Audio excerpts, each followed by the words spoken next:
ममं यस्याः महालक्ष्मी स्वरूपव्याते महालक्ष्मी देवता पूर्णां चतुष्टयं आदित्याभ्यां वसुक्षतत्वाभ्यां सर्वताक्षयस्वे आवाहितस्थितं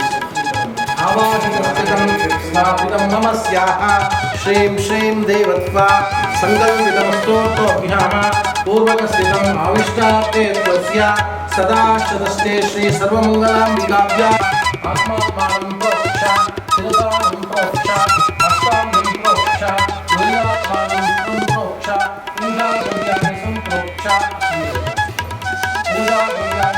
सम्प्रोक्ष मङ्गलमण्डपानि सम्प्रोक्ष सर्वत्वाभ्यर्थे आत्मानं प्रोक्ष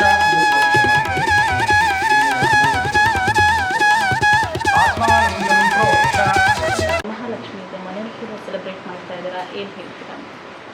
ಇವತ್ತು ನಾಡಿನಾದ್ಯಂತ ವರಮಹಾಲಕ್ಷ್ಮಿ ಹಬ್ಬನ ಬಹಳ ವಿಜೃಂಭಣೆಯಿಂದ ತನ್ನ ಶಕ್ತಾನುಸಾರ ಪ್ರತಿ ಮನೆಯಲ್ಲೂ ಆಚರಿಸೋವಂಥ ಒಂದು ಸಂಭ್ರಮದ ಆಚರಣೆ ಇವತ್ತು.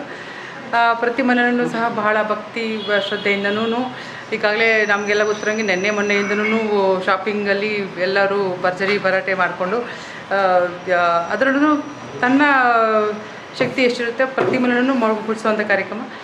ಅದರಲ್ಲಿ ಇವತ್ತು ನಮ್ಮ ಮನೆಯಲ್ಲಂತೂ ಪ್ರತಿ ವರ್ಷವೂ ವರಮಹಾಲಕ್ಷ್ಮಿ ಆಚರಣೆ ಮಾಡ್ಕೊಂಡು ಬಂದಿರುವಂಥದ್ದು. ಪ್ರತಿ ವರ್ಷವೂ ಸಹ ಎಲ್ಲ ಕುಟುಂಬದವರೆಲ್ಲ ಸೇರಿ ಒಟ್ಟಿಗೆ ಖುಷಿಯಿಂದ ಆಚರಣೆದ ಸಂಭ್ರಮವನ್ನು ಮಾಡ್ತಾ ಇರ್ತೀವಿ. ಓಕೆ, ಒಂದಷ್ಟು ಜನ ಸೆಲೆಬ್ರೇಟ್ ಮಾಡಲ್ಲ ವರಮಹಾಲಕ್ಷ್ಮಿ ಅಂಥವ್ರಿಗೆ ಏನು ಹೇಳೋಕ್ಕೆ ಇಷ್ಟಪಡ್ತೀರಾ? ಎಲ್ಲ ಪ್ರತಿ ಮನೆಯಲ್ಲೂ ಮಾಡ್ತಾರೆ. ಒಬ್ಬೊಬ್ರು ಏನು ಮಾಡ್ತಾರೆ, ಒಬ್ಬರು ದೀಪಾವಳಿನಲ್ಲಿ ಮಹಾಲಕ್ಷ್ಮಿ ಪೂಜೆಯನ್ನು ಮಾಡ್ತಾರೆ. ಅದರಲ್ಲಿ ಬೆಂಗಳೂರಿನಲ್ಲಿರೋದ್ರು ಪ್ರತಿ ಮನೆಯಲ್ಲೂ ವರಮಹಾಲಕ್ಷ್ಮಿ ಹಬ್ಬನ ಆಚರಣೆ ಮಾಡೇ ಮಾಡ್ತಾರೆ. ವರಮಹಾಲಕ್ಷ್ಮಿ ಹಬ್ಬದ ಶುಭಾಶಯ ಕೋರ್ತಾ ಎಲ್ಲರಿಗೂ ಸಹ ವರಮಹಾಲಕ್ಷ್ಮಿ ಪ್ರತಿ ಮನೆಯಲ್ಲೂ ಸುಖ ಶಾಂತಿ ಸಮೃದ್ಧಿಯಿಂದನೂ ಇರಲಿ ಅಂತ ಅಂದ್ಬಿಟ್ಟು ದೇವರಲ್ಲಿ ಪ್ರಾರ್ಥನೆ ಮಾಡ್ತೀವಿ. Okay ma'am, thank you.